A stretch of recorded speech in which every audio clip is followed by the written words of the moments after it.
వాళ్ళని అమ్ముకొని తిని అని మాకు తెలియకనుకో రోజు తీస్తాం.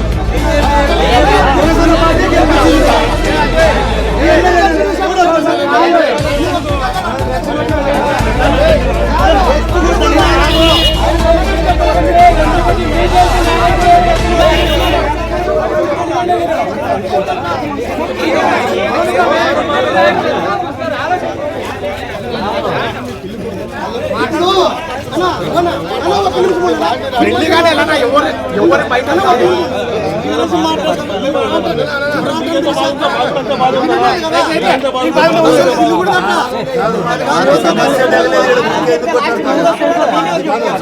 సమస్య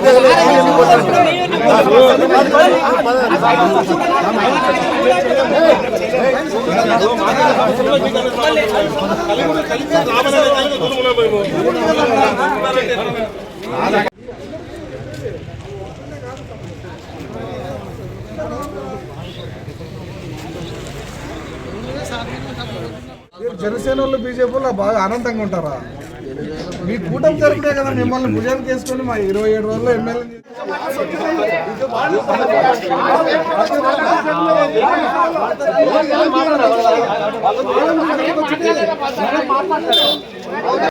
ఇంత మళ్ళీ ఇంత ఘోరంగా 27 రోజుల్లోనే మిమ్మల్ని ఎమ్మెల్యేని ఎత్తిన భుజాన్ని పెట్టుకొని ఎమ్మెల్యే చేసినాం.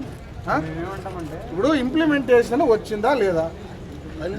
పైన నుంచి కలెక్టర్ సార్ చెప్పాడు, మినిస్టర్ సార్ చెప్పాడు, అయినా కూడా ఇక్కడ అధికారులు ఇక్కడ ఎంఆర్ఓ గారు కానీ ఇంకొక ఫుడ్ ఇన్స్పెక్టర్ గారు కానీ వినడం లేదంటే అంటే అప్పుడు ప్రభుత్వానికి వాళ్ళు వ్యతిరేకం చేసినట్టే కదా. ప్రభుత్వానికి వ్యతిరేకం చేసినట్టే కదా, వాళ్ళు ప్రభుత్వాన్ని ధిక్కరించినట్టే కదా.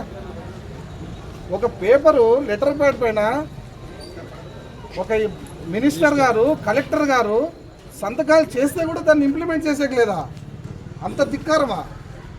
ఎందుకంటే ఇది ఎక్కడున్నాం మనం? ఏ ప్రభుత్వం ఇది? ఏ గవర్నమెంట్లో ఉన్నాం మనం? ఒకసారి ఆలోచించుకోవాలా. కూటమే కూటమి కూటమి కూటమి కాదు కూటమి అనుకో కాదు తమ్ముడు. ఈరోజు 3 రోజులు అయింది బియ్యము వైసీపీకి వాళ్ళకి ఎత్తుతున్నారు. మీరు దాన్ని నిందించాలి కదా. ప్రతి ఒక్క గ్రామంలో పోయి నీళ్లు లేవు, ఆ రోడ్లు బాగాలేవు, ఆ డ్రైన్లు బాగాలేవు. నువ్వే కదా అంటున్నావు. వైసీపీ కార్యకర్తలకు బియ్యం ఇప్పిస్తాడు, దాన్ని ఎందుకు నువ్వు స్పందించడం లేదు తమ్ముడు? దానిపైన ఏం తయారు నువ్వు కూడా మన సార్ మాదిరిగా నేర్చుకుంటావు.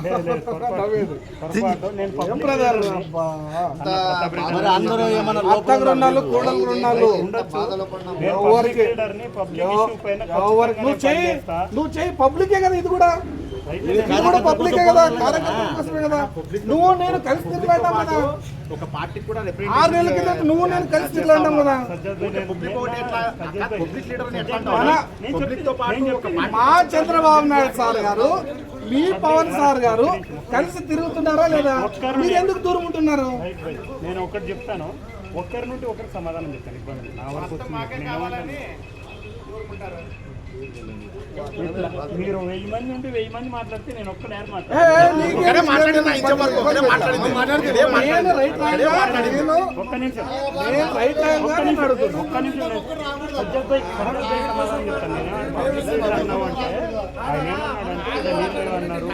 డ్రైనేజ్ లేదన్నారు అంటే నేను పబ్లిక్ లీడర్, పబ్లిక్ కోసం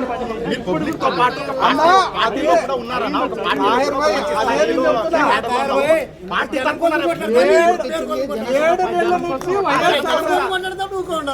7 నెలల నుంచి వైఎస్ఆర్ బుక్ కీపర్లకు దాని మీద ఎందుకు నువ్వు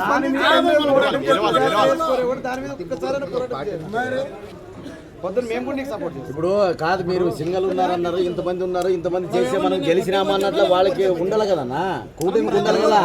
వాళ్ళు ఎక్కువ ఉంది, వాళ్ళు ఎక్కువ పర్సెంటేజ్ ఉంది. మనం నీ పని చెప్పలేదు. మనము అదే అడిగేది. కార్యకర్తల మీద కష్టపడిన వాళ్ళ మీద ప్రజలు 7 నెలల నుంచి చేస్తున్నారు. ఊరికే ఉండాలి, అందరు కలిసి ఉందాం కదా. మీరు కూడా వచ్చి మాకే సపోర్ట్ ఉన్నారు కదా, ఎందుకు దూరంగా ఉంటున్నారు? కలిసి మెలిసి తిరిగిన వాళ్ళము, భుజానికి వేసుకొని నెత్తి మీద వేసుకొని గెలిపించిన వాళ్ళము. బలం వస్తుంది. అది ఈ రోజు కాకపోయినా రేపైనా ఇంప్లిమెంట్ అవుతుంది కదా. కూటమి అది యాడికి పోతుంది? ఆ రోజు యాడికి పోతారు మీరు? ఎవరు పర్సెంటేజ్ వాళ్ళకి వచ్చింది ఇంప్లిమెంట్ కావాల్సిందే. ఎవడన్నా అమ్ముకొని తిని అని మాకు తెలిసి అనుకో, తోలు తీస్తాం, అంటే తోలు తీస్తాం. ఏ విషయంలో తోలు తీస్తారన్నా? వాళ్ళు అమ్ముకొని తినారనే. అంటే ఎక్కడ? బయట న్యూస్ వస్తుంది, ఏమని? లక్ష రూపాయలకు ఒక్కోటి అమ్ముకొని తినారని. ఏది? మోసంలో తెల్లో బుక్ కీపర్లు కానీ, ఓకే. ఫీడ్ అసిస్టెంట్లు కానీ, ఓకే. స్టోర్లు కానీ, ఇవన్నీ మిడ్ డే మీల్స్ కానీ, ఇవన్నీ కొంతమంది వైఎస్ఆర్ వాళ్ళు చేస్తుంటారు. సిగ్గుండదో లేదో మా కుటుంబ నాయకులకి. అంటే ఇట్లా దాని మీద ఎవడన్నా డబ్బులు తిని చేసి అనుకో, పార్టీకి చంద్రబాబు నాయుడుకి కానీ, నారా లోకేష్కి కానీ, మన పవన్ కళ్యాణ్కి కానీ, పురంధేశ్వరికి కానీ చెడ్డ పేరు, మన ఆదో నియోజకవర్గం ఎమ్మెల్యేకి కానీ, ఇక్కడ ఉండే ఇన్ఛార్జీలకు కానీ చెడ్డ పేరు ఎవరికైనా వచ్చే విధంగా ఏమైనా చేసినందుకో తోలు తీస్తాం. మా దృష్టికి వస్తే వాళ్ళ మీద కఠినమైన చర్యలు తీసుకొని కేసులు పెట్టేస్తాం. ఇప్పుడు కూటమి పార్టీ మూడు రాజకీయ పార్టీలు ఉన్నాయి, మరి వాళ్ళు ఎవరు చేసినారన్నా? మీరు చేస్తారని న్యూస్ వస్తుంది, ఇంకా చేయలేదు, చేస్తారని న్యూస్ వస్తుంది. అలాంటి వాటికి ఎవరు పోకూడదని చెప్తున్నాం ఇక్కడ. ఎందుకంటే మా పార్టీ వాళ్ళు అందరూ ఉన్నారు కాబట్టి మా పార్టీ వాళ్ళు ఇదేటట్లు చెప్తున్నాం. అంటే మీ కూటమి నాయకులే ఎవరికి ఫీల్డ్ అసిస్టెంట్లు కానీ డీలర్లు అయితే కానీ ఇచ్చినారని చెప్పేసి వార్తలు వస్తున్నాయి. మరి వాళ్ళని ఏ విధంగా వాళ్ళే డబ్బులు వసూలు చేస్తారని కొంతమంది మాకు గుసగుసలు మాట్లాడుతున్నారు. ఓకే ఓకే చేస్తున్నారో లేదా దేవునికి తెలుసు, కానీ అలాంటివి చేసి ఉండే నాయకులకి చెడ్డ పేరు రానట్లే చూడండి అంటాం.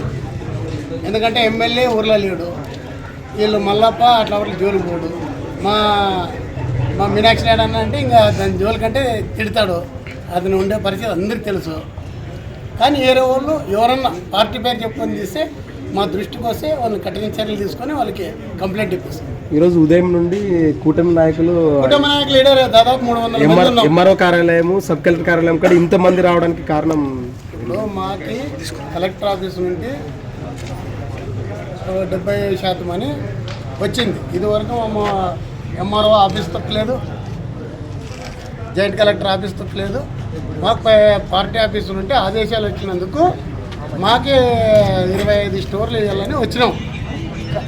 28 వచ్చినాం. ఇదివరకు ఆఫీసర్లు అంతా ఎక్కడుండారో వాళ్ళకే తెలుసు, దాపెట్టుకొని తిరుగుతుంటారు. అది కానట్ల ఏదున్నా సక్రమంగా చేయండి. ఇప్పుడు ఎవరికి ఉండదో వాళ్ళకి ఖచ్చితంగా ఇవ్వాలా.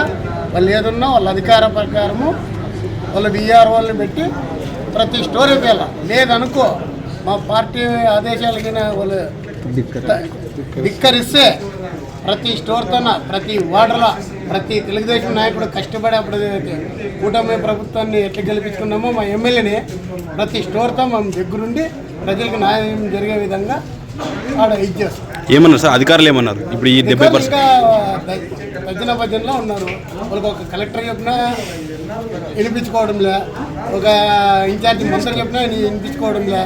వాళ్ళకి ఏముందో ఏమో మనకంటే దీనికి అంతటికి వెనకాల ఎవరున్నారు అనుకుంటున్నారు? ఎవరో చెంచగాళ్ళు ఉంటారు, రాత్రిపూట ఆఫీసులు తిరిగే వాళ్ళు, ఆఫీసర్లు తన చెంచగాళ్ళు ఉంటారు కదా. కొంతమంది పార్టీలనా 10-20 రూపాయలు తినేవాళ్ళు అట్లా వాళ్ళు తిరుగుతుంటారు.